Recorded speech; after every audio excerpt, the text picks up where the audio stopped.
in case. Okay. Okay, cool. All righty. All right. Shall we get started? Sure. Okay, awesome.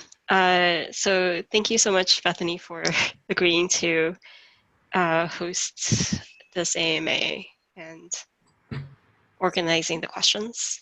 Yeah, well, thank you for answering the questions from the community. This should be fun. Yeah. I guess to give a bit of a background, this is, I guess, the very first AMA I've ever done. I think we actually have a screenshot of, oh, sorry, 1 second. I'm going to also screen share inside Zoom.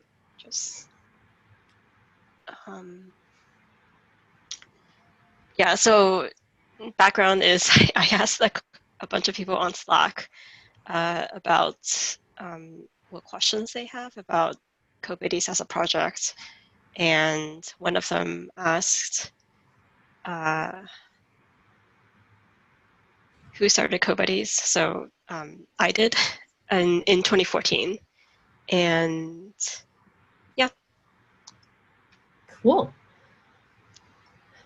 So I am an old, and Linda started this in 2014, and I know there are definitely members. We've seen them kind of check in the Slack. I won't out anybody in particular, but there are a few core set of people who joined and started contributing in 2014. But I first found out about CodeBuddies in 2015. And I think that's when, Linda, you and I met. You had recently relocated to the Bay Area.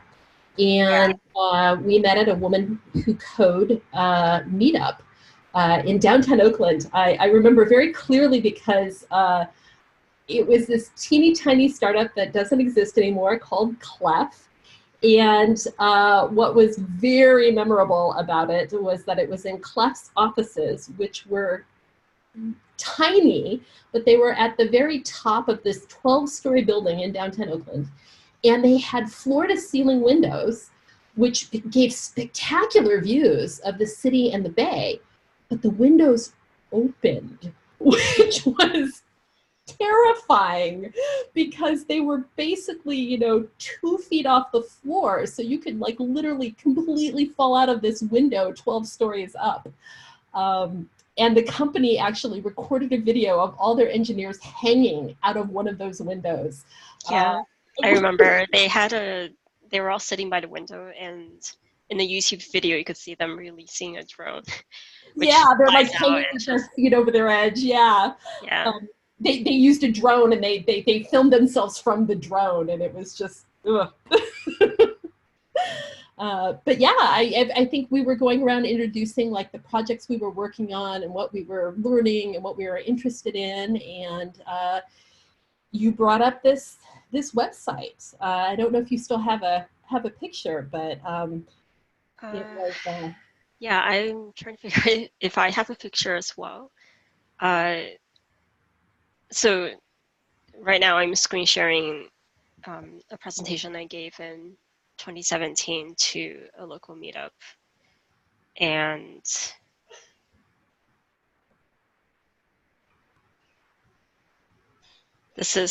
I guess this is a screenshot when the background was different. It used to be like a night scene of palm trees and stars. I thought it was very LA, which made me a little confused when I heard you'd relocated from New York. I'm like, that looks like Los Angeles. This might have preceded the palm trees actually. Because this number up top is this was like show the actual number of users who had joined. Yeah. And at the time of the screenshot there were 238. So talked a little bit about you starting this in 2014, but for people who maybe just joined through the Slack channel or just heard about CodeBuddies, how would you describe what CodeBuddies is? Okay, recently I've been saying that it's a community of independent code learners who help each other by sharing knowledge and generally helping each other improve their software development skills. I think over the years, I mean, I've never had like a tagline for it. I don't know if we have one on the website. Like I've referred to it as a community of running partners for code as well. I think an early member of the community referred to it as a community of independent code learners, which is a phrase I still kind of like. I like that a lot. I like that because, I mean, my own biases, but I like the word independent. And I like the word community, that you can be in a community and still be someone who is an independent-minded learner, as in you're not, I don't know, for me, it brings up images of deciding that you want to do or learn something and doing it, and not needing the approval of a university or the approval of a class, although you can get the support of a university or a class, but that you've decided this is something you want to do, like the self-motivation thing. Right. So I'm kind of curious, I guess you turn the tables a little bit, what your first impression of the project was? So the first impression of the project, for me, I was very surprised, and I was very admiring. And maybe that gets back to the things that I like about the community of independent code learners phrase. I was at that Women Who Code meetup because I had just quit a job as a software quality assurance engineer because I really wanted to be a programmer. And I had been learning on my own through classes, and I had gone to that Women Who Code meetup for support and to see what other people were doing. And I had been toying with going to a boot camp, but I don't think at the point that you and I met and I found out about CodeBuddies that I had yet. I might have or might not. I actually can't remember when I attended that boot camp and when we met, because it was the same year. Yeah. But I remember thinking, wow, here is a person who didn't wait for permission, who didn't say to herself, I need to do the X, Y, and Z before I do it. She had an idea and she got it built, and it's out there in the world.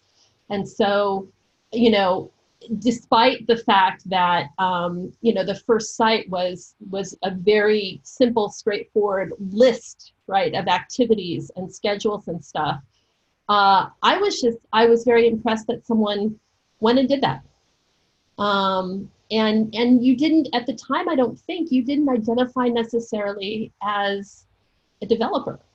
I mean, you said that you coded, I think, in your job, but I don't know, it was interesting to me, and it was impressive.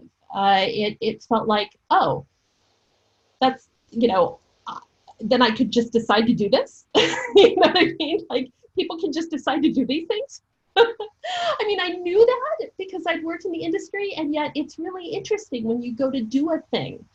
We often look for permission from people. And I didn't realize that I had been. So, yeah. Yeah, thank you for sharing that. It's funny how, I think you're right, back then I definitely didn't identify as a software engineer. I was technically coding at my at a full-time job, but I think I felt a lot of I still feel imposter syndrome, I think. Maybe everyone does to a certain extent. Actually, but I think that's, I'm sorry to interrupt you, please continue. I just want to share quickly that this is, right now I'm screen sharing, like the top left image is the original idea of, or the original landing page when I decided to launch this project. And I feel like I should go into a little bit, like very quickly, the history of why I started the project. I don't know if that's one of the questions in the. But I think you should, because it really is a motivational thing. And I've heard you, I didn't want to put words in your mouth, but I've heard you at various times give small descriptions of why, or of what the genesis was. So it'd be great if you could, talk a Sure. little bit about Yeah, I'll try to summarize then. Yeah, so in 2014, I was technically, working as a front-end developer, but still feeling on my way to learning full stack with Python and Django. that. And uh, I was living in New York City at the time and really enjoyed going to meetups in the city that were kind of burgeoning. Like, I think Hacker Hours uh, started by an awesome software engineer. His name is Aiden Feldman. He just started creating these meetup groups where people were mentors and people who were learning would congregate at coffee shops and co-working spaces and just uh, learn together. Well, I mean, like, not in a very formalized way, but it was kind of like open office hours. So I really enjoyed being a part of that community. There were other meetups as well at the time, including like Code Crew. I think Women Who Code hadn't even really started at that point. Yeah, Women Who Code was starting that same year. Actually, Women Who Code Yeah. was starting up in San Francisco at about the same time that you were, I think that you were going to meetups in cafes and such. Yeah. I remember when the first Women Who Code chapter started in New York, and that's like I was at that meetup, and anyway, so I really enjoyed the idea of, like, in college I felt like I was pretty isolated as a learner, but I discovered I really enjoyed learning collaboratively. Like, I went to my first hackathon in actually the year before, and thought it was kind of amazing how people could come together and offer their individual skill sets, and it was okay that nobody knew the answer to everything. We were all kind of figuring it out together. So that plus actually at the time I was working a remote job, kind of influenced what CodeBuddies became, which is a remote first type of project. Because the big idea, or the thing that I was concerned about at the time was like, I knew that I had the opportunity to go to those meetups and meet people in person and, like, get help in person, but for people who didn't live in New York City, or whose schedule didn't enable them to meet, to commute to that meetup at 7 p.m. on a weeknight, I think. My ideal was that there be, if it was remote first type of community, it would help people who were in other time zones or had variable schedules to meet at any time of the day. And actually, I think I do have to shout out, I don't know how many people know the story, I have to shout out Gary Chow, who I consider a mentor, who's the founder of a community called Orbital in New York.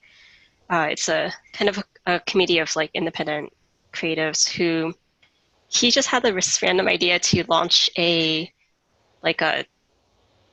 10-week or 12-week part-time class to help people launch their side projects. Oh, nice. And it was the summer of 2014, and I thought it was an interesting idea. I applied, and then I wasn't exactly sure what my side project would be, but one of my ideas was CodeBuddies. I think I had other ideas as well. And it was a 12-week thing where we met, I think, twice, or maybe I don't even remember anymore. It was like either once or twice a week in the evenings. And we just kept, it was a small group of like 12 people, and we kept each other updated on our projects, the research that we did. And the thing that helped me a lot was Gary and the TAs that he recruited to help. They were like, launch right now. Do it. Don't worry too much about coding. Like, I was already a front-end developer, so it was easy for me to just put up a landing page, even though it looked terrible. I mean, like, I just used Bootstrap. And so I put up a landing page, and the links sent people to Google Group mailing lists. Actually, one of the core members of the community right now, who workshop, I think she was one of the people who joined that Google group in the very early days. But yeah, once people join the Google group mailing list, that's when I was like, hey, uh, you know, I kind of very accidentally found out that Google Hangouts were a pretty awesome way to study. Like, Yeah, yeah, especially the screen sharing feature. I think at the time it let multiple people screen share at the same time. So I just proposed a couple of sessions where, at the time I knew how to use Git, so I was like, hey, is anyone interested in Intro to Git? Let's meet on Google Hangout at 3 p.m. on a Saturday and go do this tutorial together. And it was that hangout where, you know, multiple people were doing this tutorial, getting stuck. As one does, like, I think it's still the case where it's very easy for a beginner coder to get stuck when they're going through a tutorial. yeah, But in that Google Hangout, I remember, helping people get unstuck because I could see their screens and I could see like exactly what they were typing in, and then, yeah. communicate with them over the Hangout.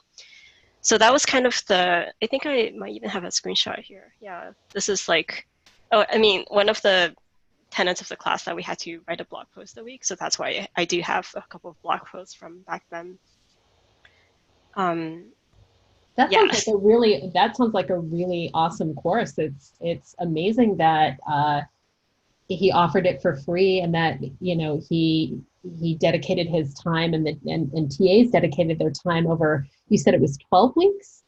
Yeah, it was so weird. It was not a free course, I don't think.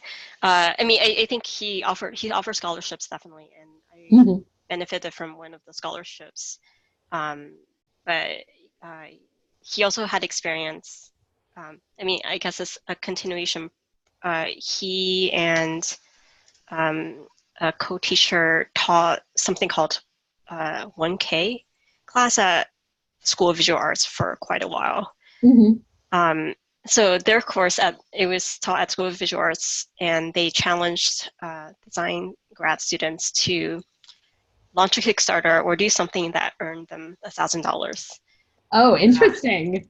in a month, I think. Yeah. And yeah, I mean, I kind of wish I had taken that class because, uh, as as some people might know, like CodeBuddies has never, like I've never made any money from this project.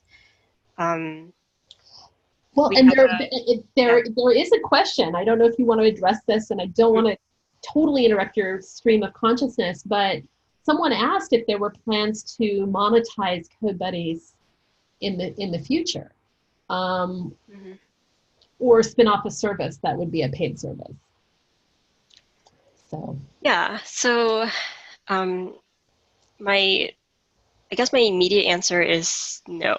Mhm. um, my the the more nuanced answer, or at least this is how I feel, my more nuanced answer is I want the project to be sustainable, Mhm. which may mean that, yes, we need to figure out a way to raise money from sponsors. And um, right now, as I'm screen sharing, we have an open collective where a lot of really generous people have donated, like Ambi Selvin, who actually was an early contributor to the project.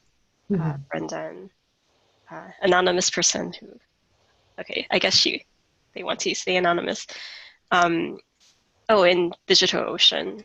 So we have like last year, the Awesome Foundation donated $1,000, and this helped with, I don't know, things like stickers, site hosting costs, but the question that I kind of struggle with is at one point, Mhm. um, I feel like many of us are going to leave this project. Uh, not, I mean, not necessarily out of bad will or anything, but it's healthy for people to move on from a open source all volunteer type of project. Mhm. So I wonder if it will survive, if that Ah, makes any sense. yeah. And No, I think it's natural, and to a certain extent, it's something that you have spent a lot of mental time and emotional time and energy on over mhm, the years, and certainly people think it's worthwhile. Um, People thinking it's worthwhile and people making sure that it doesn't vanish from the world are two different things. mhm, And as the person who had the idea, of course you don't want it to vanish.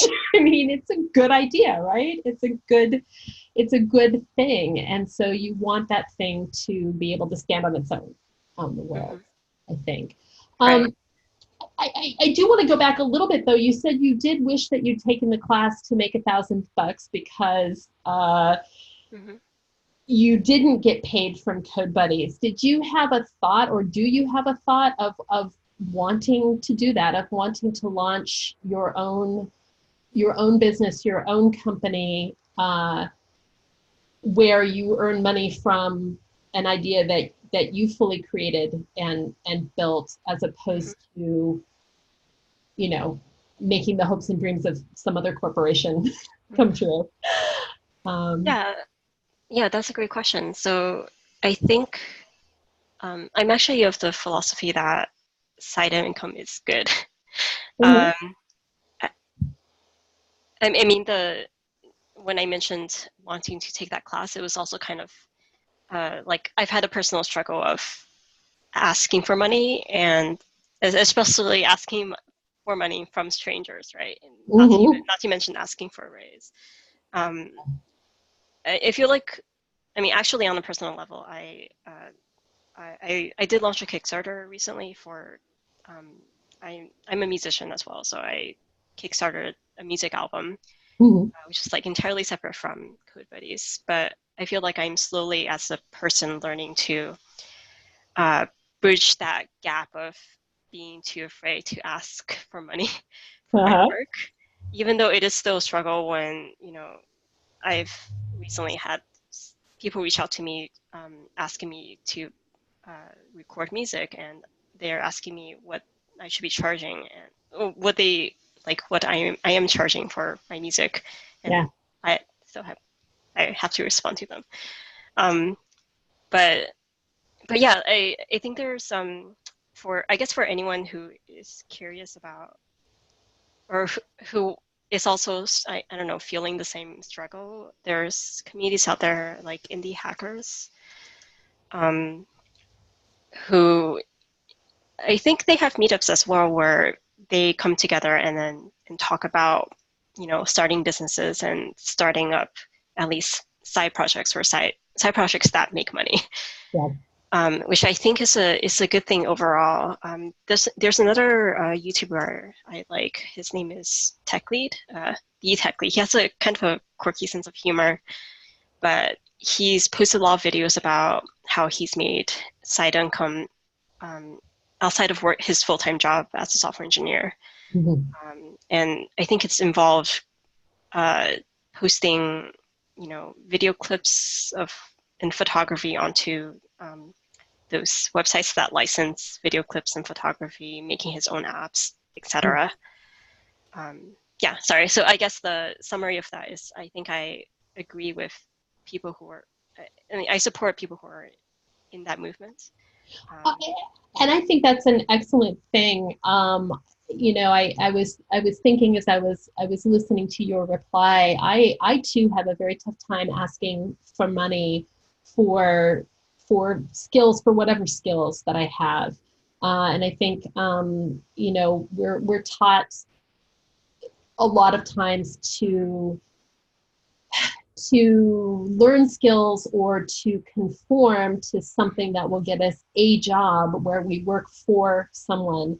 mhm, And, in some ways, and I'm not making light at all of how tough it can be a writer or a musician or an artist, or another, what we would term creative person, who does creative work. I hate that term, but that is what it's referred to oftentimes. It's very, very tough to do that. And yet, on the other hand, people who choose that path learn and create an ownership of the work that they do, and that's something that I personally, in being focused on getting a job that I do for someone else, kind of missed, I think, early in my career. And I think side projects teach you that you have a perspective, you have skills, and you own those, and they're your life's work. They're the work that you choose, and that you should be compensated for the work that you choose, and that can exist along with the work that you do, as in a job. And sometimes the two can come together and be the same thing. But if they're not the same thing, you shouldn't discount the work that you choose. I don't know if that kind of an incoherent response, but yeah. Yeah. I definitely know people who will never, who tend not to do open source work, or perceive their time as value. I mean, which I've gotten this advice from members actually, where they're asking me why I'm not monetizing CodeBuddies as a project, or they assume it's a startup, and they actually tell me stop doing things for free. But I guess my perspective of it has been, it actually echoes what Gary from Orbital told me once, which is, stop working on the side project when you stop having fun. That it's not just about money, being paid in money, in other words. Right. And so for me, it's, I think on one part of it is, like I strongly believe in the mission of, or the idea of people connecting with each other from different time zones, different countries, and also in the idea of learning is more, I mean, at least I really enjoy and find value in learning from meeting and screen sharing hangouts in particular, or like pairing on things. I think that's it's not something anybody needs to do all the time, but I personally find it a great learning tool. So some companies offer that type of culture, other companies don't. And for people who are, just trying to get a foot in the industry, they don't have necessarily that opportunities for that. So I feel like the community can provide a space for people to find those pairing opportunities. At least that's my ideal hope. Yeah. But yeah, like the reason why, like, also to circle back on the monetization question, I think if we're able to get, more regular, consistent sponsors, and we have a good budget, then I totally see paying contributors as being a part of it. I think some collectives are already doing that for other open source projects. Yeah. Well, and perhaps paying yourself, maybe a little, for all the work you've done.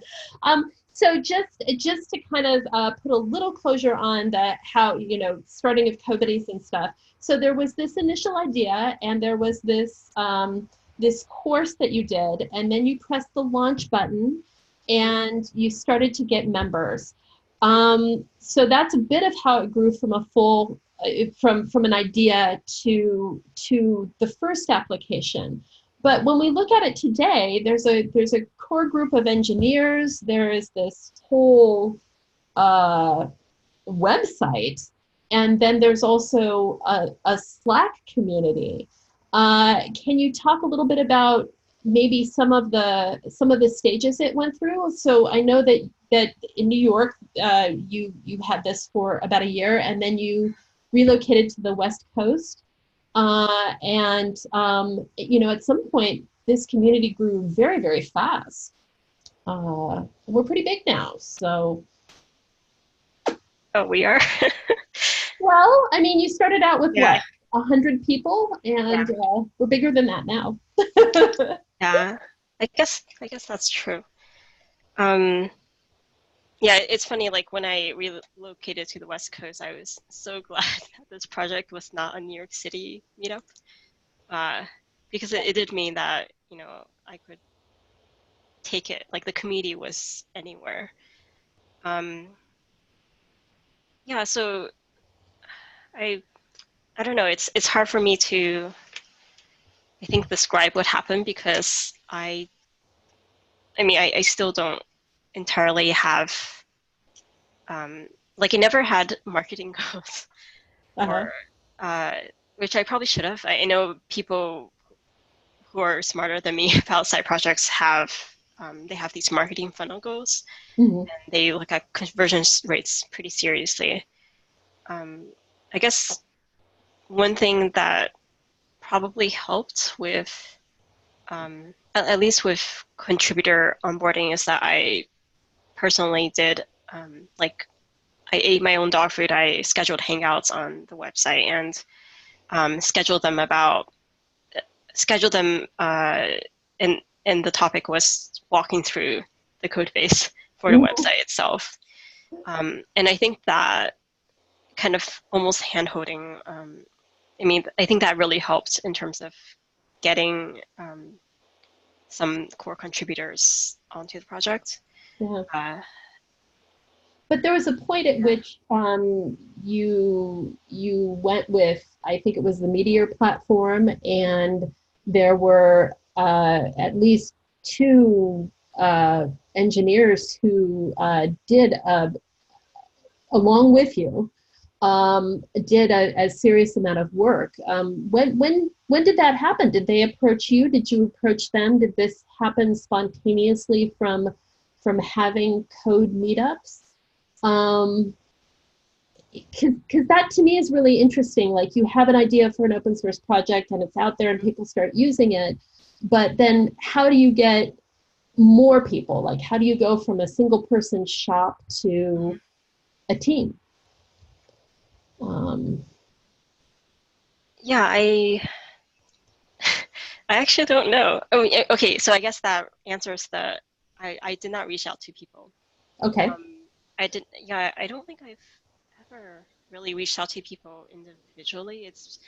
But I try to work publicly or and openly. So Mhm. when it was a Meteor, like the very first iteration of the site was based on uh, a package called Telescope, and it was an open source project itself, but it was not, what we needed. Um, I think it was just the process of making open source actually that helped invite contributors. I don't know if that makes sense. No, Like I think it does. So yeah, one day you open up your GitHub to find that someone had contacted you, or did someone join the community and then message you and say, "I've got a great idea. Would you like some help?" How did that work? at the time, because I Mhm. had built it on Telescope, which is a Meteor app, Mhm. I think I posted about my app idea just in the Meteor forums, and that got a lot of Meteor people interested. Mhm. And I think another thing that might have helped at the time was I was also learning Meteor. So Uh-huh. I had created this, like, I think at one point it was this 12-hour hangout or 10-hour hangout to go through the Discover Meteor book. And it was just in a Google Hangout. I was in it like for, I think, the entire day. And there were people 10 hours. there, there were people who joined when it was like bedtime and then they went to bed and then came back in the morning and they were like, oh, you're still here. Um, and I guess one misconception I want to make about the Hangouts is that um, they've been all like no video uh, because like I've been pretty camera shy. So it was just like me screen sharing for all 8 hours of, but then it was, I think it helped because one person screen sharing meant other people sometimes, you know, started screen sharing, and it was just really fun to see Mm-hmm. a bunch of other people all working on the same tutorial, and then you didn't feel so alone. And could help each other get unstuck if you wanted to discuss any part of the tutorial. Yeah, I think it was like being a part of the meteor community almost. And I did also talk about CodeBuddies when I went to meetups, just Yeah. like casually when I wanted to share, this project that I was working on. But from there on, like especially since I moved over here, I think I, I didn't. I actually stopped going to so many meetups, Mm-hmm. and a lot of growth the growth. I say growth because I honestly don't think it's not super big. It's still been relatively small as a community. Mm-hmm. It's been by word of mouth, or I think from people doing Google searches. Yeah. Yeah, but I'm proud of. Actually, I'm very what's the word, appreciative of everyone who has contributed, Yeah. and it's really. I still don't entirely have the like approach this project with the mentality of, oh, I'm going to like get a bunch of people to work on this for me. It's been, oh, I'm going to like try to work on this and see how much I can do, and be transparent about what I need help with. Mm. And that actually has kind of generated a lot of really amazing, generous people who have helped. Yeah. So, I mean, maybe this is a good time to ask. This is another question. What were your assumptions and expectations when you started working on this project and as Mm-hmm. this project went along, and which played out as accurate and which were not accurate? Um, I think I actually wrote a blog post about this, like in 2014. uh-huh. Let me try to see if I can. And I remember reading it or finding it again maybe 1 or 2 years ago and being like, wow, I'm so glad I. So if you can still see my screen, it says launching a side project, fears and expectations. Nice. Yeah. Um, so my biggest fears at the time were, worries about like figuring out the back end, Django. Won't interest any other people because I'm super nerdy. Like, who wants to study in their spare time? Um, Design will look bad, which, actually Ada, who designed the CodeBuddies logo, she's a really amazing designer based in Taiwan now. She used to be from Vancouver. Like contributed a lot to that, so that didn't pan out. No one will sign up. Seeding grassroots community people interested in helping each other will be really difficult, which, none of these were true actually. Like I also didn't end up using Django at the time, but none of Yeah. that turned out to be true. My expectations were, I think my expectations were actually all true. I got some experience with designing a product, testing the limits of my design skills, of my technical skills. I met really a lot of really cool people from around the world working on their own side projects. Um, and the feedback, I think open sourcing this was the best thing because of the feedback that I got. I was very, like, I didn't really understand how pull requests worked when I first started. Then Yeah. someone was like, hey, you shouldn't let people commit directly to master. This was in 2014 or something. So, Yeah. Yeah. but yeah, and this is true, like meeting new friends I wouldn't have otherwise. I think, my hope was, I think that turned out to be true. Adding value to people, I think uh, there have been a lot of, I think, friendships and connections that people have found outside of, talking to me. Yeah. Yeah.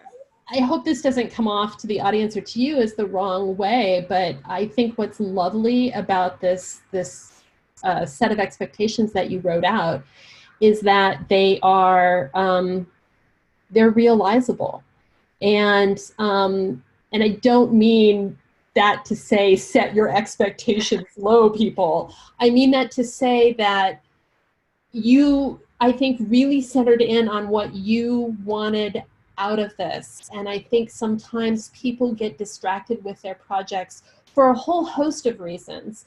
And they start talking in their mind about how, well, I need to have X amount of users and I need to attract X amount of funders and I need to, be mentioned on, in the media, and I need to, whatever it is, right? I almost said hacker rank. I'm not sure why that's on my brain, but in any case, or I need to be on Product Hunt. And sometimes that is a good goal, but also sometimes what you need to do is sit with yourself and say, but what do I really want? Or at least at this stage, what do I really want?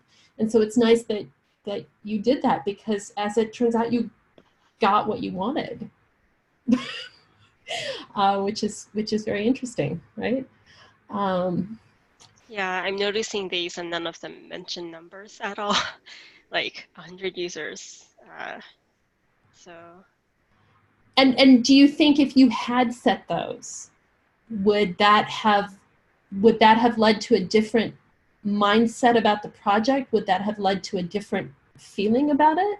Or do you find now that you wish you had set numbers or deadlines or other things? Yeah, I mean, I think part of me is astounded at how late in the game I actually started thinking about numbers. Like, literally, maybe last year, someone was asking me, so what are your like key performance values? Like whatever they're called, the KPIs, right? Yeah, the key metrics, Yeah, right? key Cool. metrics. And I was like, huh. Yeah. But actually that's what um, I think I thought about it for a while. I created a GitHub issue about it, and then I think like that's why on the website right now we have the number of Hangouts organized, the number of learnings reported, the number of study groups, which doesn't measure how active these studies groups are, by the way, but we have study But groups. that's a side, right? That's something we can talk about down the road. Sure. Yeah. Yeah, But so I think, what's interesting to me is that those key metrics still are not about how many members or how fast the community is growing, or right, or there's not a map of like how many members in each country on the planet. And to me, that's interesting because it's still focused on some of those core goals that you had when you first started the project, which is like, how many people can I talk into this crazy adventure of like learning with me, learning with each other, doing a thing and being public about it, right? And so all of these metrics are about learning a thing with one or more people and being public about it. yeah, I think um, there has been a theme of what I've struggled with for this project, which is, I mean, I think as you know, getting convincing people to learn with each other on in a pair programming type of way has been a struggle, which I am not entirely sure if maybe it is the user, like our schedule hangout button is super small. And I think one of the key lessons I've learned is that not everyone is a leader. There have been like several really, I think you included people with kind of these leadership qualities where you have these organizing sensibilities, and without a roadmap, you can like organize a study group or propose times to study, and other people, I guess they're shyer about it. A lot of people are shyer about just starting their own study session, which they tend to think is more of like organizing their own remote meetup. It's almost like on that scale of things when it's not meant to be. So that's a struggle that I've like I'm hoping that that will be built out in version 3 of this website will tackle. Yeah. Well, so to turn it a little bit on you, if you don't mind, did you ever have that personal experience of setting out to study a thing or to do something and you wanted company? I mean, in some ways I know the answer to this, you went and built CodeBuddies, but to be a little more serious of like, do you have words or tips or thoughts for people who are feeling that they don't know how to do that Hangout thing or that meetup thing? Like, how did you overcome that reticence, or did you ever have that reticence? Yeah, that's a good question. I think it has to do with norms, maybe.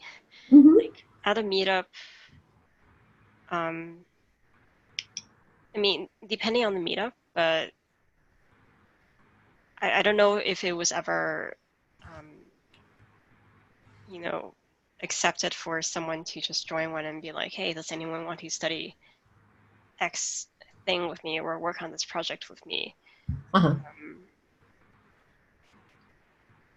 I think it's hard for me to answer that question because it's been a long time since I was reticent about that. Yeah. To be honest, yeah.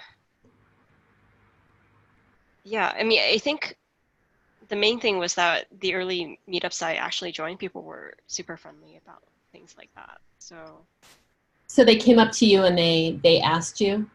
They yeah, or in the meetup intro, we would go around in a circle. People would talk about what they were working on, and people were open to the idea of collaborating on a particular project or standing over someone's shoulder and like looking at them walk through a code base, things like that.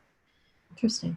Which maybe that experience made it the norm for me, which is why I never was too shy about it. But like I entirely understand why people are uncomfortable, joining a community like CodeBuddies if you don't know anyone, and then being expected to start your own remote hangout where I don't know if we make it clear that video is optional. Like usually people don't share their videos, or even talking. I think a lot of people maybe.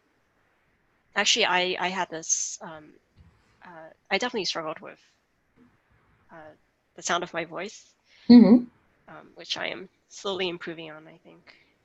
I still struggle with the sound of my voice, and I absolutely, I have learned that I cannot listen to recordings of myself. I just, I'm not there yet. So I have empathy, definitely, for you.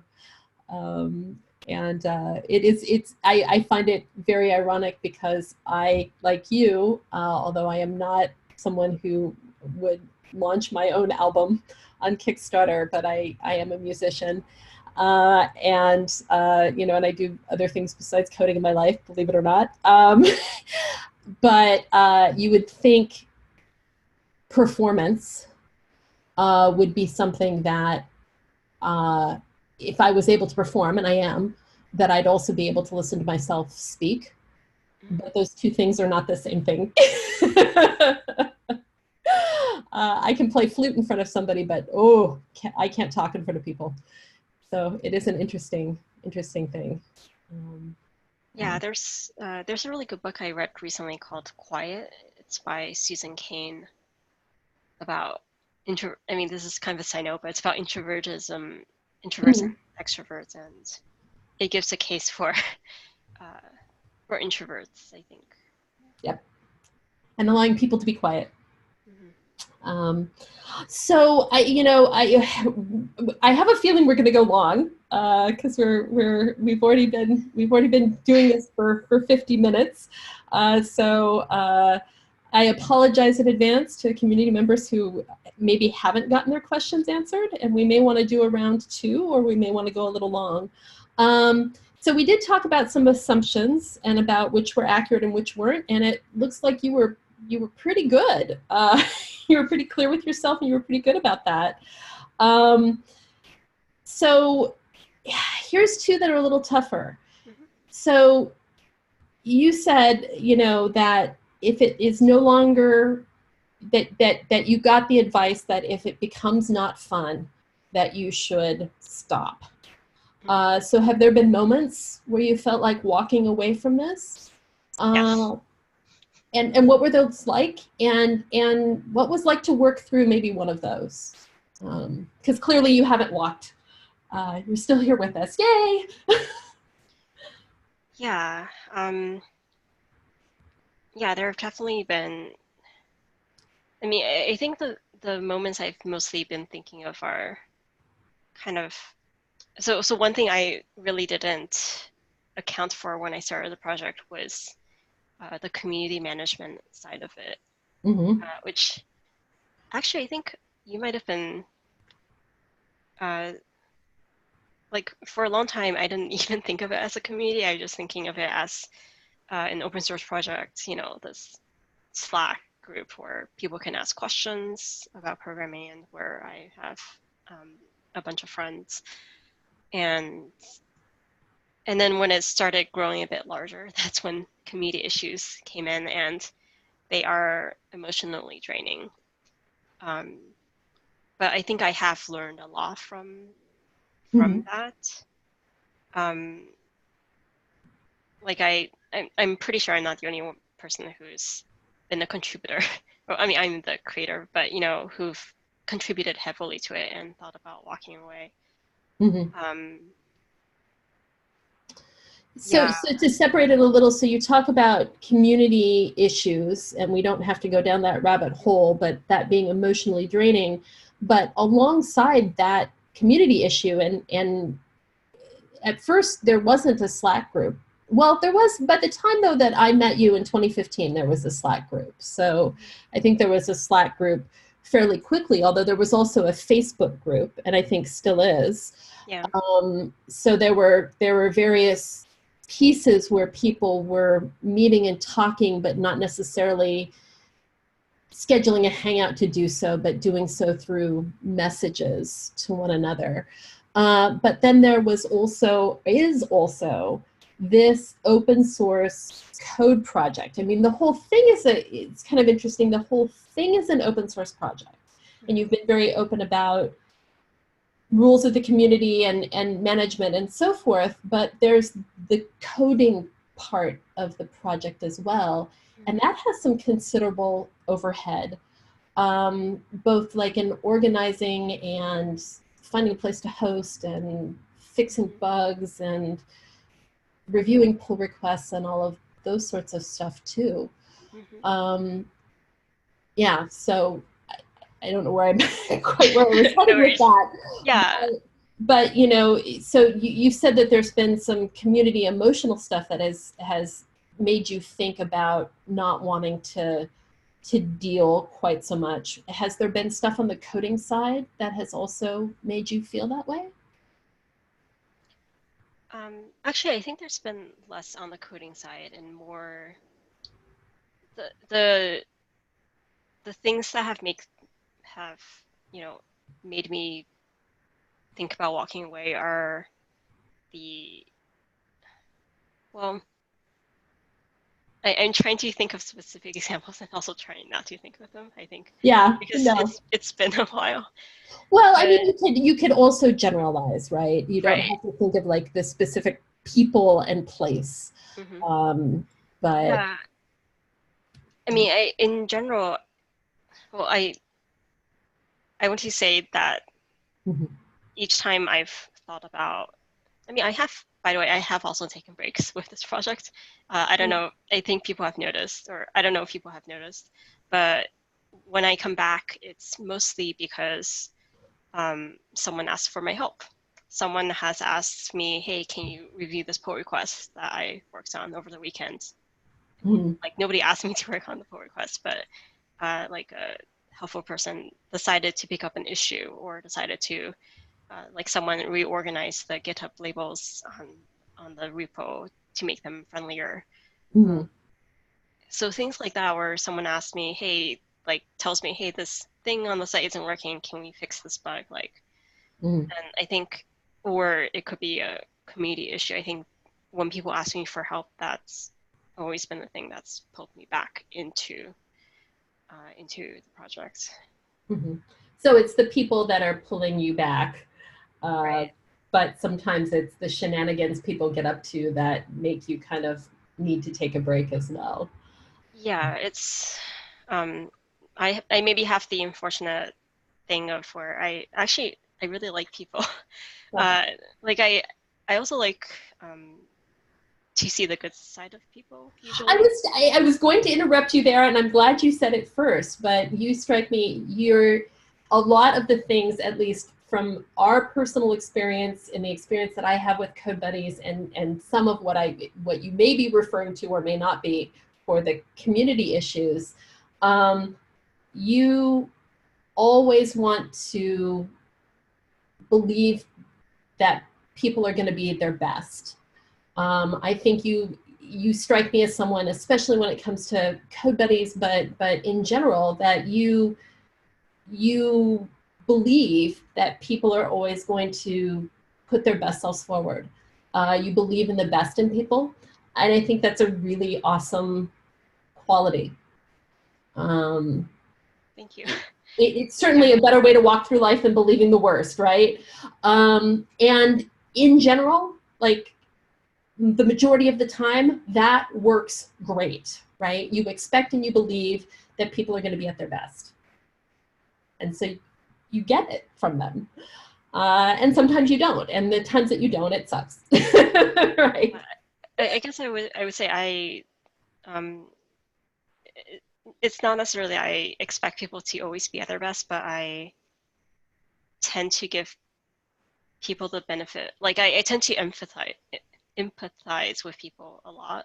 Mm-hmm. Um, so even if people are like, not at their best, or like I understand why, or like I try to understand why people are upset, Uh-huh. whether they're on one side or the other, which comes in handy when I'm trying to write fictional characters that are like gray and complex. Yeah. uh, like the No, Severus people Snape's of are, the world.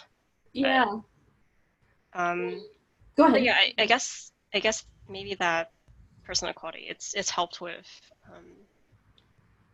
trying to, I don't know, get people to work together potentially. I don't know, Mm-hmm. but um, but yeah, I think maybe I'm maybe a higher patience threshold than some people. Maybe, or maybe it's not patience. Maybe it's empathy, um, or yeah, or something, right? That it's a belief, that people are not intending to be malicious, right? Yeah. Or that there's something behind someone's behavior.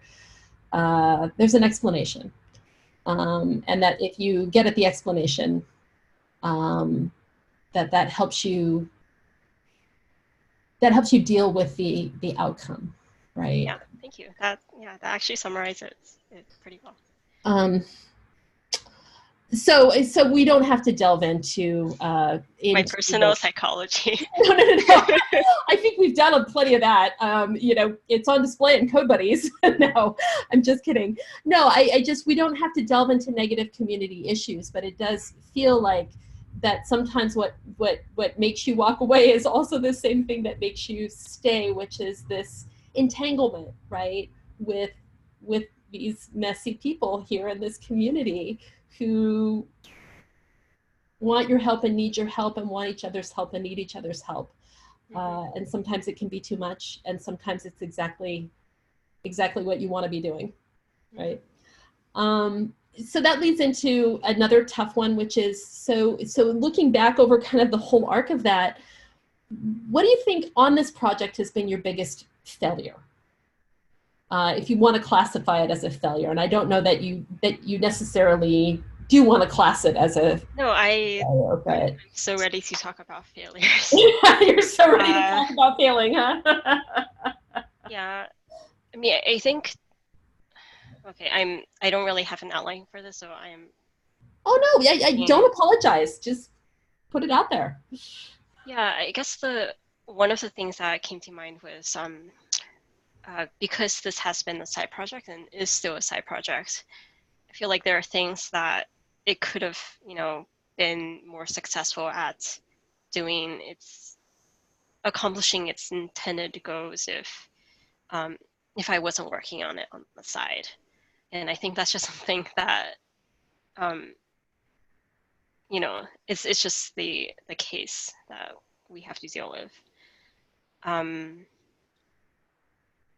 I guess I mean, I already talked about this as a failure, but another failure was understanding that not everyone um, is, has the initiative to start a hangout kind of Mhm. randomly with strangers on the internet. that's Um, that's the new tagline for the site. Random leap of faith with strangers on the internet. that it was random strangers on the internet. Um, yeah, I think the biggest thing though is I don't know, like at some points I honestly felt like the project was dying. Uh-huh. And partly because I wasn't spending, as much time on it, or because um, it was just naturally, there's only so much activity that goes on. And I felt that many ways about Hangouts, which, for a while it was like 2 or 3 people were scheduling them once a week or something. Mm-hmm. Um, but also I worry about when people join this project because they googled it on the internet or from word of mouth. I think they come in hoping to find that group or find that other accountability partner. And sometimes I don't. I mean, like the reality is that it's mostly like the community is way more active on Slack than on the platform. So Mm-hmm. by the way, that is a failure also. I love if um, if there were just more. I mean, this isn't like uh, something personally benefiting me, but I love uh, if there was a space where hangouts were happening at every like hour of the day, Yeah. where at any point in time you could find a remote meetup that was happening and like immediately find someone to pair program with on this bug that you were encountering on your personal project or on like some tutorial that you wanted to go through. So Mm-hmm. I think not reaching that level of activity is something that I'm I still have hopes for. Um, and also the thing I was getting at earlier was just the idea of people coming in and having expectations of what they wanted out of it, and because Mm-hmm. they join the Slack and Slack loses its history after when it reaches 10,000 messages. Yes.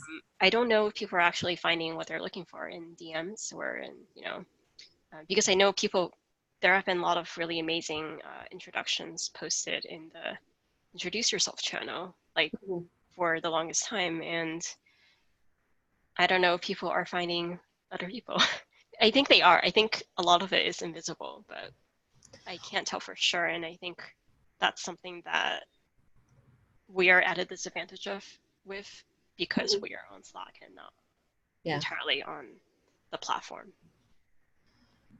Yeah, I would agree. And I think also it feels sometimes, and of course, this is a little bit of a setup because you and I talk about this a lot, and you talk about this a lot with other uh, community members. But,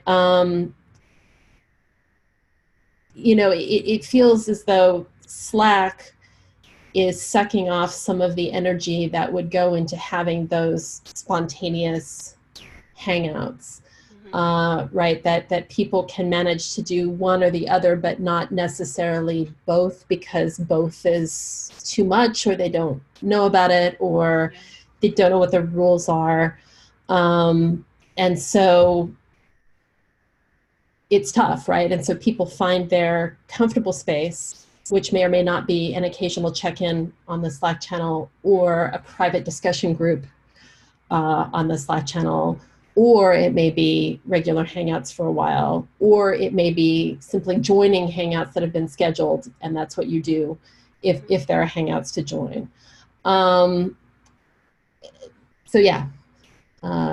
And I think we've talked about that a lot, that there does seem to be kind of there's a Slack community and there's a website community, and there's a small overlap, but that you'd like that overlap to be bigger. Yeah, I guess all we have to do is rebuild Slack. Rebuild Slack to our own specification. So any other, so would you say that your biggest failure / regret is that there is that division, that you would rather have it be one holistic community? I mean, I think the division is a symptom. Like if Slack had offered, if we had the Slack standard plan, and if Slack was offering all the features, I think that doesn't detract from the main goal of the project, which is to connect people. So I feel like I have a love-hate relationship with Slack, where it has been so beneficial. Like just the way of communicating on Slack with the emojis and threading and everything, it's a different experience than if we were on Discord or if we were on our own setup. But yeah, I guess I'm trying to say it's less the vision and more, I don't think Slack is serving the purpose very well because of all the disadvantages. Yeah, and so I shouldn't jump to the end question. We'll go through the next thing. So those are some of the struggles and when you felt like walking away. Has there been a moment where you felt really great pride, that you made CodeBuddies, that CodeBuddies exists, that the people are here doing what they do? Yeah, I'm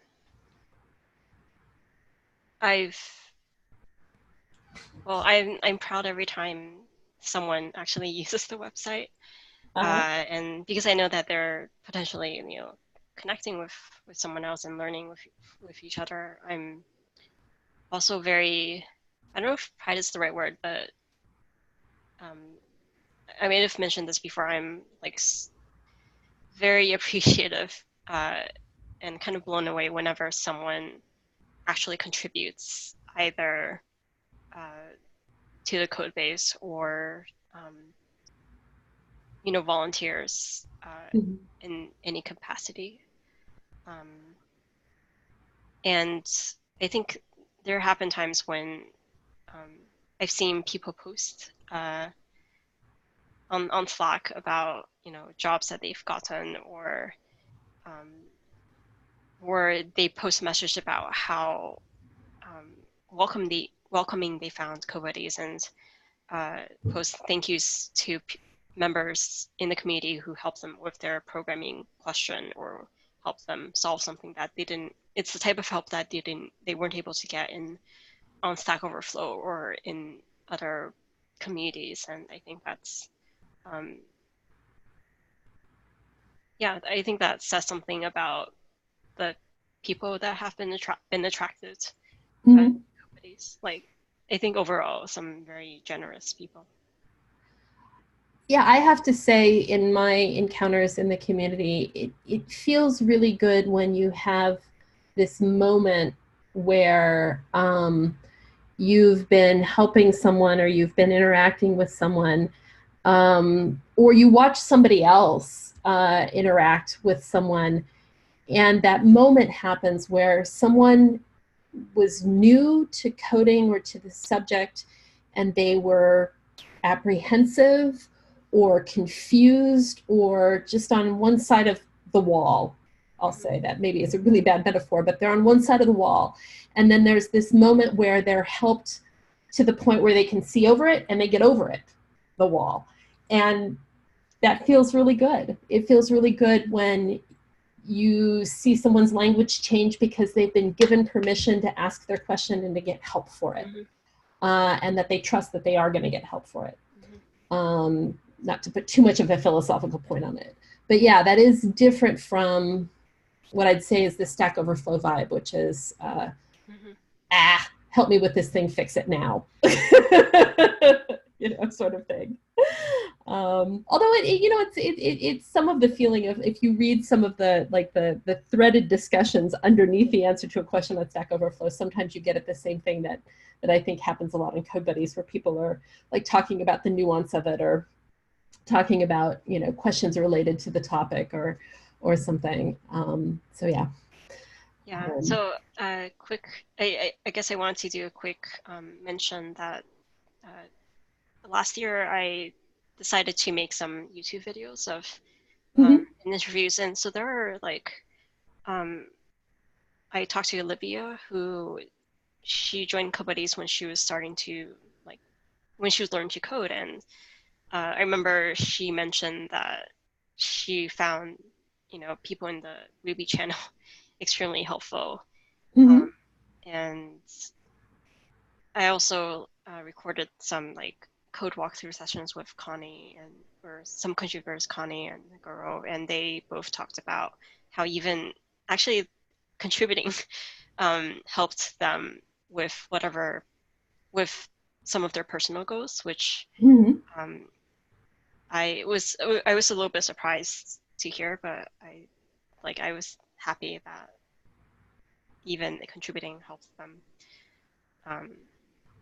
I think contributing helps immensely. I can speak for myself only really, but as you've said, Connie has mentioned, and I know other people have mentioned, there's something about getting a pull request accepted and talking to other engineers about what needs to be fixed or what could be better, or not, or just that it's just flat out accepted.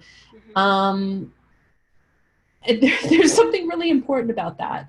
There's a permission there. I'm being not very articulate, but there is this permission there that you don't get anywhere else learning. You often do on the job, and you'll hear new engineers on the job say, I pushed to production today, and it's this huge thing. And so it's really awesome that contributing to the open source project that is CodeBuddies can give someone that feeling, and can give someone that doorway into doing more of that, especially when someone doesn't know the realities of the industry, right? If you've never worked in the industry before, you don't have any idea of those particular details. And so there's something really empowering about it, or at least from my perspective, there is. Yeah. I'm happy that it is a project that offers a space for that. And actually, I mean, this is still continuing on that question, but I'm very proud of contributors like you started the Greek Bot project, I think it's over a year ago, but yeah, that was quite an experiment in mob programming. Glitch rocks, it was just you identified a need for a welcome bot on Slack, which we didn't have, and you just went for it and created these amazing guides for people, with all the emojis. Emoji-tastic crap. And it was it was its own repo, a node project, and I'm happy that you were able to do that. And I mean, we're obviously still using that app. Although it's old and moldy. No, I mean it's it's dying a slow death. It's on life support. I'll support. Yeah. But, yeah. Well, so that leads to another, mentioning that, and also, people like Connie and Destal and,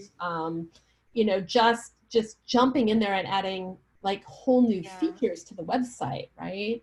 And Bill adding a whole new, buddy bot. Buddy bot by Bill. Actually, and this is your interview, but I do want to share a little bit. I thought it was just wonderful that Bill in a channel one day is like, well, I think you should add such and such to Greetbot, and I do it, but I'm not really sure that I want to get into doing JavaScript now. And I'm like, well, what's wrong with doing one in Go? And then 72 hours later, ta-da! I mean, I think it was a little bit longer than that, but yeah, I'm like, I think what Bill made was amazing as well. Yeah, no, totally. Yeah, I just sorry. Go ahead, please. Yeah, I mean, I love that it is a project where people can have fun with it and use it as a sort of a sandbox, and also learn from like working on these projects. So I don't know, hoping to continue to cultivate that type of environment. Yeah, and like, I guess since I'm screen sharing, I just want to briefly shout out or screen share the release notes. Yes. There hasn't been a release for this, the production repo in a while because we're working on V3, but I typically have tried to like shout out the major contributors, and if you scroll down, you can see like this talks he's been contributing since like 2016, I think. Wow, and Girl, who's great at Meteor. Yeah. Anyway, so this is like and Rails student, which is Connie. Oh right, Rails student also, yeah. Who just is the bug. I call her the bug terminator. Like she just in there with her. I think she discovered the project in 2017 from Hacktoberfest, and has been contributed a lot to this. I mean, I'm in Pacific time, so it feels like it's quiet to me because she's in Hong Kong, I think. But wow, you just like, you wake up in the morning and it's like, Connie's gone in and mushed more bugs. Wow. 4 more dead. So that's pretty awesome. I mean, to be, like I feel like there's just too many people to shout out. Like Angelo Wu Workshop also have been, like there have been a lot of people who don't necessarily contribute a lot to the features, but like are vocal in terms of helping other people in the community or giving feedback or reviewing pull requests, which Yeah, no, I think that's really important, and I think that's another thing that I forgot to pull out of you earlier, but that we should highlight is that so there's the writing of the code itself, but in a project like this and in professional projects, there's just a huge amount of other work. And I think when you're learning to be a software engineer, you focus so hard on like the algorithms and the memory management and the this library and that library and the coding and the and the tool chain and stuff that you miss to a certain extent the thing of like, someone had to wire up the continuous integration, someone had to think about tests, someone had to think about the documentation that onboards people. Like you said, someone has to think about setting community norms. Someone has to think about how the project structure looks and whether or not we're kind of dotting our I's and crossing our T's. And I'm forgetting people, but I know that like New Workshop and Angelo have been really instrumental in a lot of that stuff. That that DistalX has been where Connie, you wake up in the morning, Connie's mashed 4 bugs. You wake up in the morning and there's a whole new feature on the website. Like, whoa, right? and you know, and just so many people, right? Several making sure that there, you know, was a way to test pull requests before they kind of got dropped into the pipeline.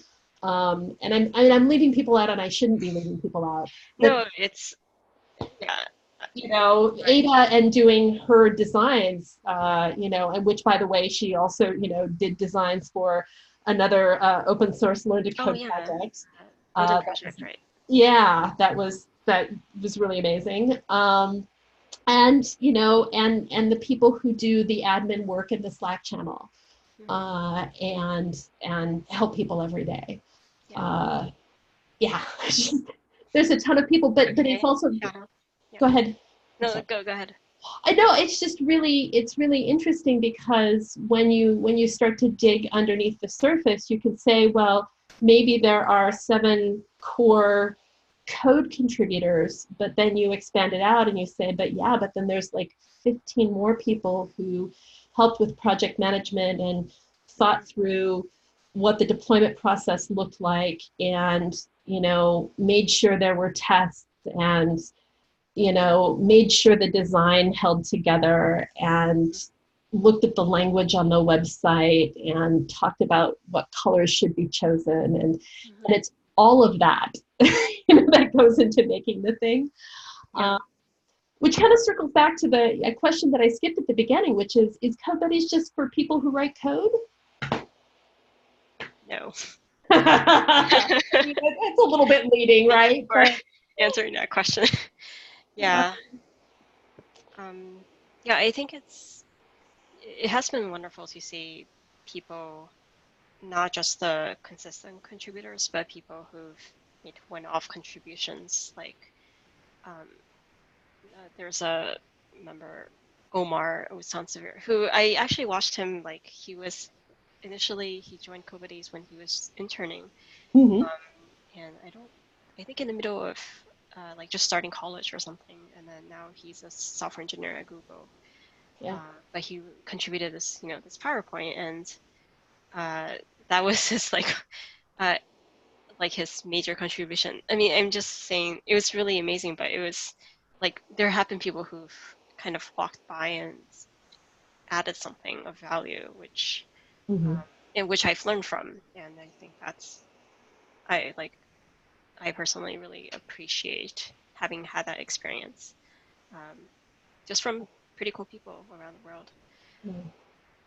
And because I'm looking at his name, Stain88, Oh yeah, who was one of my co-conspirators on that Greek bot, and in fact, he should get the credit for a huge amount of work that went into that. A lot of what that project, that bot was him getting stuff done. It's kind of mind-boggling. Um, so yeah, and David, who you know, has done all of these PR reviews and code, and oh you mean Roberto? Roberto, excuse me, I'm reading his Yeah, username, yeah, and that he is just like this is yeah. yeah. So there's been a Should ton of we stuff. should we try to So wrap up with a couple of last questions? yes, so we're over time, but so I think you probably answered this, but how do you keep the momentum in a project like this? When, I mean, when it's really never done, or is it ever done? Um, Yeah, and also inside of that, with the momentum, how do you decide what the next thing is? You know, what the next challenge is? Uh, yeah. Those are good questions. Yeah, so with respect to momentum, I think I did mention part of it is people asking me, hey, when is this feature going to be out? When or asking me to help them, I don't know, like requesting things mhm. has really helped the momentum. The other part of it was that I still find it fun to work on. Yeah. Even like doing this AMA, which, nobody asked me to do it. I mean, it's not. Yeah, because I mean, like, here we are on a Friday night, like. Yeah, on a Friday night, chatting, recording. But I also have a bad habit of doing things that nobody asks for. I'm like, hey, this is fun. Um, yeah, I think. It's not, I have to correct you. It's not a bad habit. It's not a bad habit to go and make a music album. It's not a bad habit to go and make a community website where people can connect and learn to code and talk about code together. That's not a bad habit. Or if it is a bad habit, then I want bad habits. um, Um, so with that, is that what drives you? Is that you say to yourself, well, that looks like a fun thing to do next? Or is there some other algorithm, for lack of a better word, that you use for like deciding on a roadmap or a challenge? Are there people that you consult? Is there, do you go back to a set of core contributors? How does that process work? yeah. So I think for better or for worse, because I treat this as a side project, and I think I feel like at least maybe one person has, maybe not to my face, but accused me of just doing whatever I want, which, Well, it is your project. Um, yeah. So I'm trying to get better at asking for feedback first, or like, I guess the clearest example is V3, this idea of rebuilding um, CodeBuddies, the website, so that it is more, so there's more activity level on it for, I guess you could summarize as, I think Sebo started this. I would have maybe started a Google Doc if he hadn't started this Rise Up like Etherpad, yeah. but it's a bit hard to read because it's an Etherpad, but essentially I tried to identify some problems that we were currently facing with the ultimate goal of, the ultimate mission of connecting people, um, Mhm. encouraging pairing sessions. Uh, and some of them were like, scheduling Hangout is difficult because of time zone issues. Um, People are looking for interview practice, but we don't really have a program for that. Mhm. Um, Slack. There Slack, seems to be a Slack, lot. Slack. Yeah. Oh boy, maybe Uh, if the word gets back to Slack, they'll just be like, shut up already. Here's your free account. um, so yeah, so CodeBuddies Meta is the channel that I usually post things to. So I think this was just shared down there, and then I invited people, anyone to come in and just paste their problems. I mhm. think we eventually also, I think you were there, and I was going to correct me if say I'm there's something really interesting when it clicks. It doesn't always click, wrong. but when it clicks, it's really interesting to have like mob editing, whether it be on code or on a document like this. And I think there was a night where you and I and Sebel and there were other people, although it was anonymized, so I Yeah, didn't know who they were yeah, exactly. But we were going in there and essentially having a discussion. It's just that we were typing it, and, yeah. We were typing it as bullet points, as problems and solutions, and yeah. like potential solutions. Actually, one of the ideas that someone proposed was, this sounds like a great use case for a Twitch.tv Codex account, and actually that was And my that's why, increment. Like, hey, I'm gonna try streaming more. yeah. Um, Now we're here. Now we're here. Um, But yeah, I guess my process is like trying to get stuff out of my head and asking, and like the act of working publicly, inviting people to contribute mhm. is, is how we decide how decisions are made. Um, and of course, there's this whole other separate category of um, how do you, like, what is the most welcoming experience for people who want to contribute, right? Like, Mhm. especially to the code. And I think that is still something that I'm trying to figure out, especially with V3, where our idea right now is to prototype out some like simple CRUD apps concepts using different technologies, but not go too far, but also do enough so that we can kind of compare and contrast between each of our options. Mm-hmm. And I think there are already people who've reached out. There have been a couple people who reached out to me privately saying that they want to contribute to these concepts. And I haven't found a good way yet to be like, yeah, go work on this issue. Or anyway, that's something I'm figuring out. Yeah, no, I think that it's tough. I think though that it's also kind of cool because at least in the discussion that I saw in the CodeBuddies meta channel, at first it was like there was only going to be 3 flavors. And it felt, walking away from that discussion, that really, in reality, it was going to be 2 flavors of thing. But what's very, very cool is that it has exploded a bit. And I think that that's awesome on many levels because, at least for me as a coder, I tend to get stuck in a rut with maybe the language that I'm learning now or the thing that I do most often. And I say to myself, well, this is the way things are done, you know? And then someone comes along and it's like, no. And so it's really great to see like 7 different examples of that. Like, hello, of course there's a bajillion ways to do this and yet still get the same functionality out of it. And so it's really exciting to me. Yeah, it'll be, I mean, not to be too pessimistic about it, but I think it'll be really interesting if we succeed. If we end up building out the entire concept using one of these new technologies. Yeah. And why would that be pessimistic?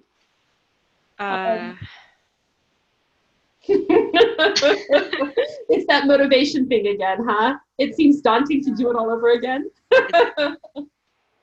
Yeah, it's fun, but at the same time, I mean, it is like a learning experience for me too.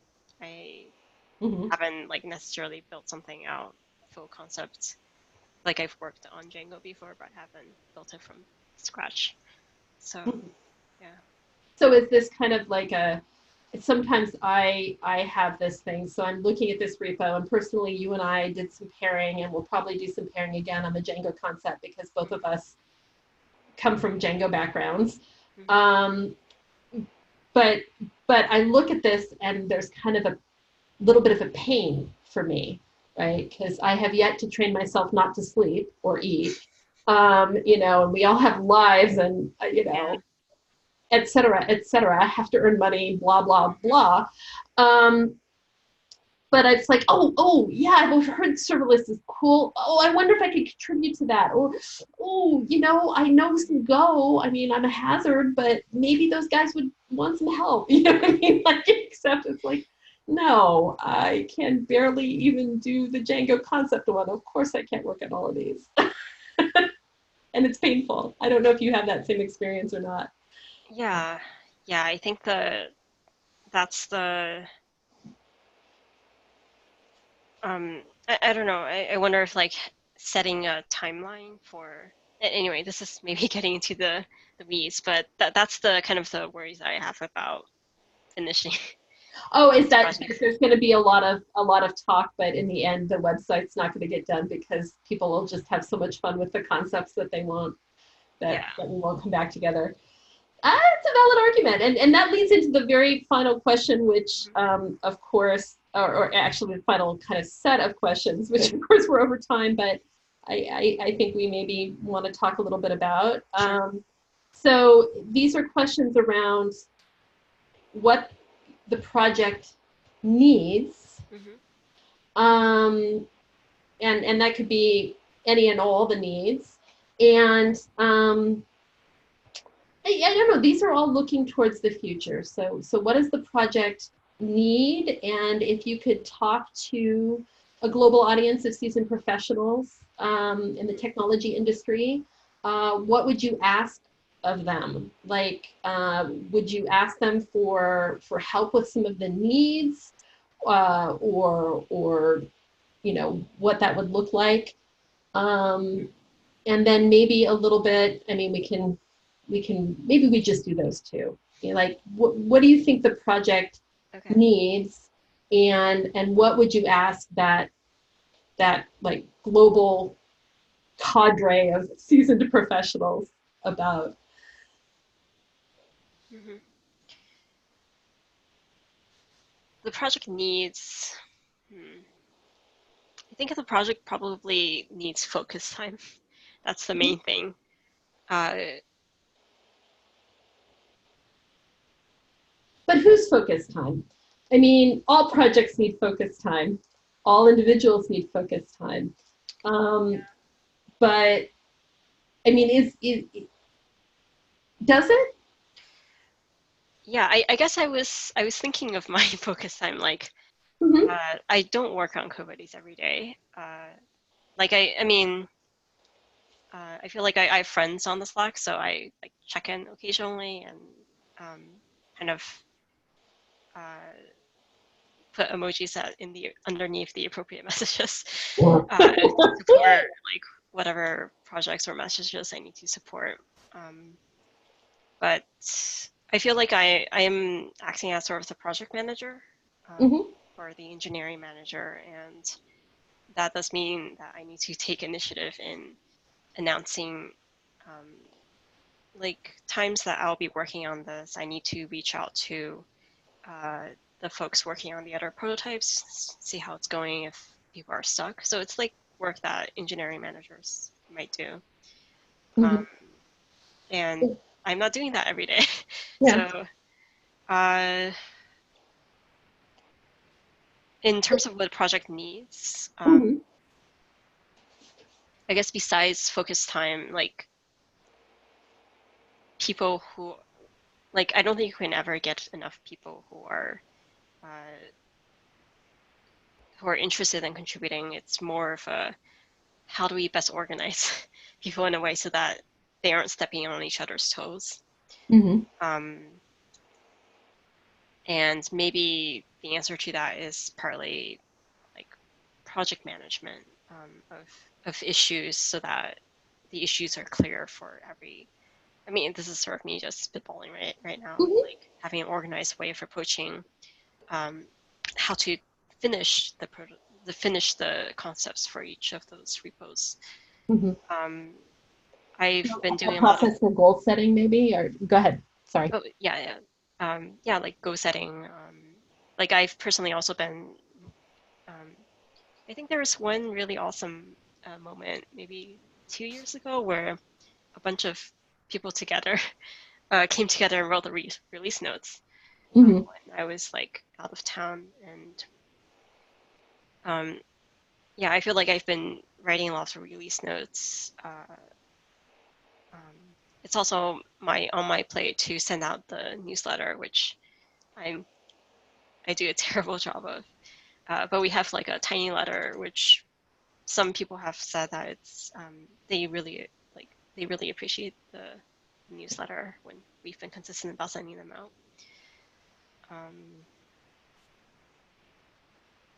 Yeah, so help with the newsletter, or I think there's a repository for that. Help with reaching out to sponsors, and code contributions are really the biggest three that could help move this project forward. Yeah. So addressing that global audience of seasoned professionals in the technology industry, what would you ask them? And what help would you want? Are these seasoned software engineers? Seasoned professionals in the technology industry. So, you know, it's totally okay to say, shout out to the world's best project manager. I don't want to be the project manager anymore. You know, could somebody herd cats for me? I need a cat herder. Yeah. I think I don't know how useful I would find I mean, you're that. a seasoned technology professional at this point, right? Oh, So, thank you. I, that's, and we have a community of them. yeah, Um, I feel like yeah, that's true. I feel like we do have a community of. I mean, there are definitely beginners, but there are also like many seasoned professionals, including one who's I think he's from the website since 1996, which is quite amazing. Anyway, he's from what? I'm sorry? like there's one person who he's had a website since 1996, so he's been working in the industry. Nice. Yeah, I'm talking about mini scripts, of course, but Yes. yeah, I think there's yeah, I would ask about architectural decisions, to be honest, which is Mhm. can get very opinionated. Oh, yes. And we've already had some opinionated discussions about that, and I'm sure we will Yeah, continue to have them. Um, you know, because that's, I mean, that's half of being a software engineer, right? Having opinions. um, so, the final question to wrap this up then. So we've talked a little bit about motivation, about needs, and you're saying, some of what's on your mind is fundraising and sustainability. Some of it is project management. Some of it is you're feeling like maybe you want to put a little time pressure because you want to maintain momentum. I'm assuming. hmm So in thinking about, right, the horrible question nobody likes in job interviews, but in thinking about what this looks like another 5 years down the road, hmm um, what are your goals? What are your hopes? What does it look like? Um, yeah. So in 5 years, I'm hoping for um, an active community of people helping each other, pair programming, signing up as mentors or mentees, showing off their personal open source projects, inviting other contributors to it, um, uh, you know, active, basically active learning, and also sustainable uh, on Open Collective in a way that doesn't mean that so that we run out of money for site hosting and so no scrambling. You'd like it so that no there wasn't a scrambling. scramble. Yeah, Um, I think I'd be very happy if it be. I mean, I don't know how realistic it is, but I'd be very happy um, if it could mature to a point where it doesn't need to be managed so much uh, by me or mhm. by a single group of people, or if there are. I mean, I think there will have to be a group of people still managing it, but it could be a natural thing where people can resign from Mhm. management duties and um, yeah, my main goal is for it to be, as I was saying earlier, sustainable, which let's see.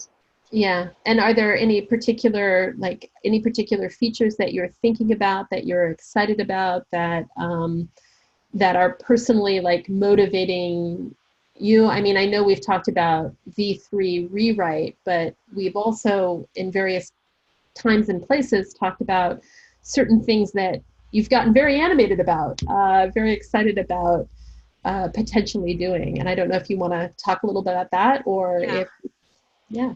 yeah. So one of the things that I've been thinking about for a while is the idea of a uh, people having a learning roadmap.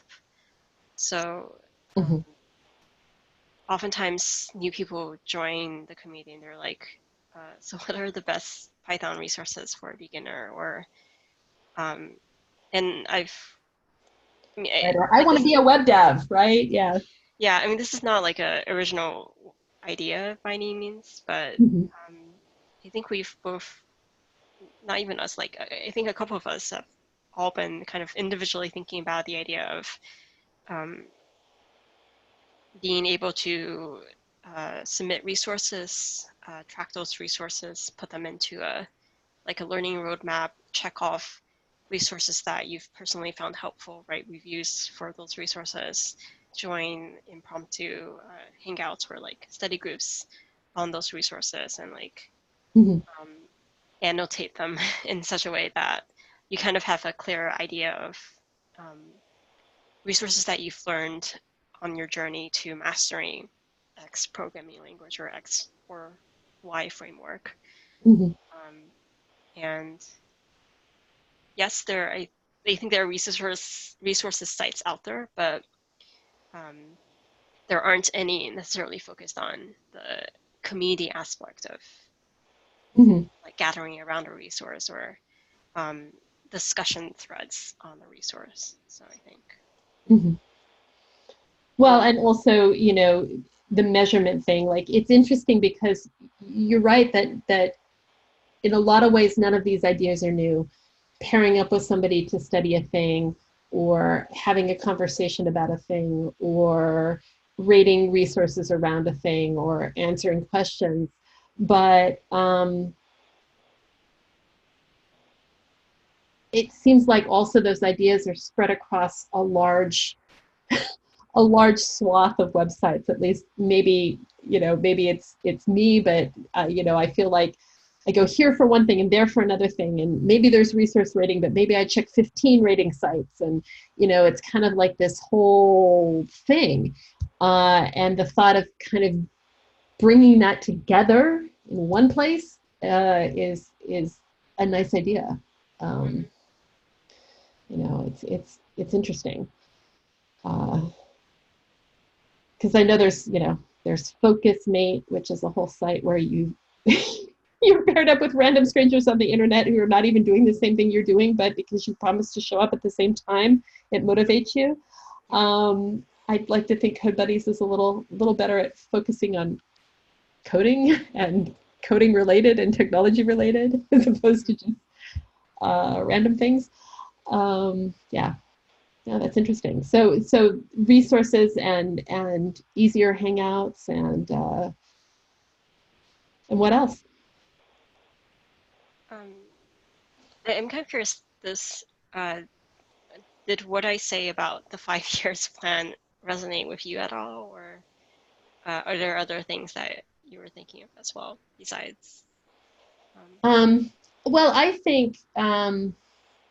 We've had a lot of conversations in the community. I think we should continue to have more conversations in the community, and maybe even more fireside chats with other members of the community around this. But the whole notion of, it's less answering questions is part of it, getting people unstuck is part of it, but at the heart, it's about removing friction from doing the thing. It sounds so. I'm sounding so lame about it, but really, right? Okay, what would help you learn? Would reading help you learn? Well, would being accountable to somebody for your reading help you learn? Maybe you need to report your learnings. Maybe that would help. Yeah. If that doesn't help, maybe you need to show up with somebody else. Would a conversation help around that? How about, picking somebody else out and doing a project together? Right, learning, and especially learning coding and learning the abstract stuff, takes so many skills and so much effort. And if we can remove the barriers for each of those aspects, that would be cool. And no, we can't be everybody's savior. And yes, this still takes a huge amount of self-motivation on the part of learners. But yeah, if I was able to say, look, it's 10 o'clock at night and I'm a little bit tired, but I want to do this coding challenge. I wonder if anyone else is out there who will do it with me. And if I were able to go to a place and yes, indeed, there's somebody who would do it with me, well, bam, yeah. That would be cool, right? Yeah. And I know you talked about that, about being in the moment, and saying, I want something right now, and being able to get it. Yeah, yeah, definitely. Quick shout out to Ada again for Yeah, no, her designs are creating beautiful. these amazing, which is we're envisioning of to be a part of V3 where you select what you want and then you're connected to a person to help facilitate people who, join and then have to work up the courage of writing a message on Slack about what they're looking for. Yeah, Um, I and to love help the these. shyer members of the community, especially. But yeah, I think. Oh, sorry. One last, I guess, idea, Hmm. which I think is more of a discovery that is that the culture of a place matters a lot. Hmm. And I recently uh, discovered this about different companies. I think establishing values, I mean, with CodeBuddies, I hope that it'll be a culture of knowledge sharing and, like code of people following the code of conduct, Hmm. but also a culture where you join with the expectation that um, there are people pairing, and it's okay to reach out to people who have their I am down to pair sign, um, Hmm. and start up like a public pairing session. I don't know if we want to support private pair. Like I think people are already privately pairing, but Uh-huh. um, there is of course community issues like code of conduct issues to work out, which hasn't really happened yet in our Hangouts, but hopefully it'll be a culture where any of those violations can be weeded out very quickly. Hmm. Yeah. Yeah. No, I agree. I agree that culture is important and community is important, and being able to, I don't know, I can hear the eyes roll as I say this, but I am serious. Like, to the extent that we can foster a community where, you know, it's okay to ask in public, it's okay to fail in public, it's okay to flail in public, and also to just get things done, and that you can do that in a community and can be supported, that that that's what it's about, and that not everyone is going to want to pair. Not everyone is going to want to answer questions, and on some days maybe you don't even want to log in Yeah. or think about it. But that overall and over time, that's what happens. That I learn a thing if I'm excited about it, that I can share my excitement. That I'm Mm-hmm. frustrated with a thing and that I need help, and that I can share that, and I can get pointers on how to help myself, or partners in crime to help me work through it. Mm-hmm. That I can get a critique on my portfolio, but that I can also have someone say, you did a thing, congratulations, and be supportive in that way, and not all like sunshine and roses, but not all out to get me either. I think we've got enough of that in our lives, of random Yeah. strangers out to get you on the internet. We don't Yeah. need another place for that. And so yeah, that would be the cool Mm-hmm. thing, if that could happen, and that could be the expectation, and that people grow through those phases to maybe eventually contributing code, or contributing community rules or norms, or Mm-hmm. or community resources that help other people, or not, that there's space to do that and to participate in all of that. Yeah. For what it's worth, I think, I mean, thank you for saying that. I also think that a lot of what you described uh, is is prevalent already. I would Not, agree. yeah, it's mostly on Slack again, not on the website yet. But Well, but I think it starts on Slack because because people have Slack available to them at work as well as in their private lives, and they can type that out. And we have amazing community members who model that. I could rattle off a whole long list, but I'd be worried about leaving out really important people. Yeah. When I name names, so I don't want to do that. But there are a tremendous amount of people who, even if they only pop in like once every 6 months, they say something that makes someone feel welcomed or gets their problem solved or supports someone. Yeah. And that's important. It's all important. And we have members who left for a year and then come back and said, oh, I'm back and I forgot what a great place this was. Mm-hmm. Yeah. You know, I mean, I literally had someone say that to me recently. Oh, I wandered away, but I am back, and I'm glad I'm back. You know, which is great. You know, I don't know. I'm kind of getting lost in what I was going to say here. Sorry, I apologize. But no, you're right. That there is a lot of that there, and I think to me that's what keeps me personally itchy. Is like, well, if we could just get the links between Slack and the website a little tighter, if we could just link it all together in an ecosystem, you know, or if we could just make sure that it doesn't go away. You know, maybe it doesn't need links. Maybe it just needs to make sure that it's sustainable. Yeah. So. Yeah. Anyway, thank you so much for. Oh, you're welcome. And we're a good hour over, but I think it was worth discussing. I hope you enjoyed answering the questions. I enjoyed hearing your answers.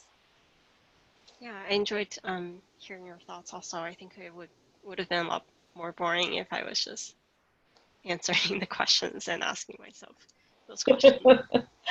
And we should probably post or read off the awesome members who contributed the questions, because these were not my questions.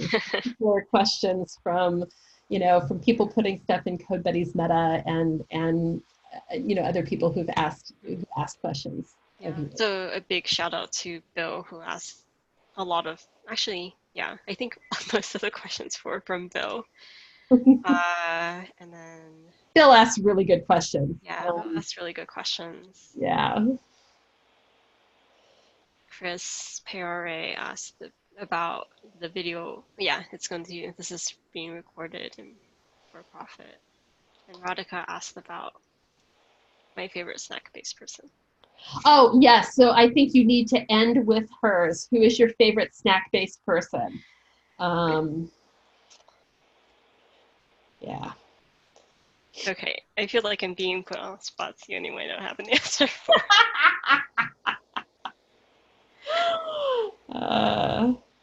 Well, you can say that you're politically opposed to favorites. Sure. Yeah, I guess so. The inside joke is that there are various snack-based avatars on CodeBuddies, and that you would have to pick a favorite. Yeah. Yeah. Yeah. Yeah. Anyway, thank you again to everyone who asked questions. Thank you, Bethany, for. Yeah. I have one final question though. Sure. Do you envision maybe doing more of these sessions, maybe around your plans for CodeBuddies in the future, or other aspects of coding or project management or development? Yeah, definitely.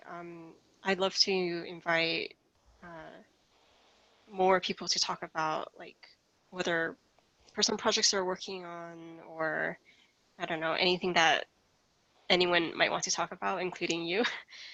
For the record, if you wanted to talk about anything, and I'm also definitely planning to like openly work on. I mean, I think we plan to pair on Django again. We might. Yeah, and we might stream that pairing as well. Or discussions around. I mean, it might be interesting to do discussions around what features we think we might implement beyond the prototype. Yeah. or not. Yeah, I feel like there's definitely one. I don't know if it'll work out with everyone's schedules, but I definitely should. We should do one on comparing and contrasting all of the prototypes, so Because that there's been some you know. amazing work. Like the Yeah, serverless and the Go come to mind, and does the Node yeah. ones. Because wow, those happened fast, and boy, am I feeling like a slow slug. Yeah. I think, I mean, to a certain extent, what we're Twitch streaming uh, potentially in the future is sort of like the experience of being in a Hangout, assuming we're like working on code and not just doing it in AMA. Yeah.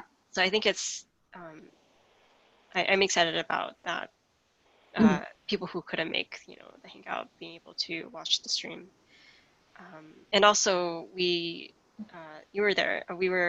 I was able to like meet certain visitors in person for the first time, and it's very cool to meet people in person uh, and hear them, talk really, because a lot of my communication with members of the community is really via chat or via Mm-hmm. text. So it'd be great to get, more people in general on fireside chats or getting them talking. Yeah. Yeah, no, I'm with you there. I've had a couple of moments of dissonance, and again, I can hear the eye rolls around the world as I say this. But I do this thing where I assign voices and personalities Mm-hmm. to people in my head when I'm reading their words and I'm looking at their avatar. And if I'm not corrected, then when I do end up either meeting them in person or hearing them, not with everybody, but with some, it's like, oh, whoa, dude, no, your voice was way different in my head. You know, like, no. You're not supposed to have an accent. Or, no. You did have an accent in my head. Why don't you have it? Like just these bizarre things, right? Yeah. So it's always an interesting experience to have a hangout for the first time with someone that I've been communicating with on Slack. And there's this moment where you both talk and then you're like, hmm. Sometimes it's really brief, but sometimes it's like, huh. And the same within the, physically meeting someone in person, it's wonderful, but there's also that moment of like, I pictured you shorter, or I pictured you, like, why would you do that? I don't know, but you do. Right? Yeah. So it's kind of a funny thing. Um, Mm-hmm. all right, well, I guess we should wrap this up now that we're an hour and 4 minutes over time. But thank you again for answering the community questions, Linda, and we hope to see you around on CodeBuddies. Yeah. See you as well. Thank All you. right.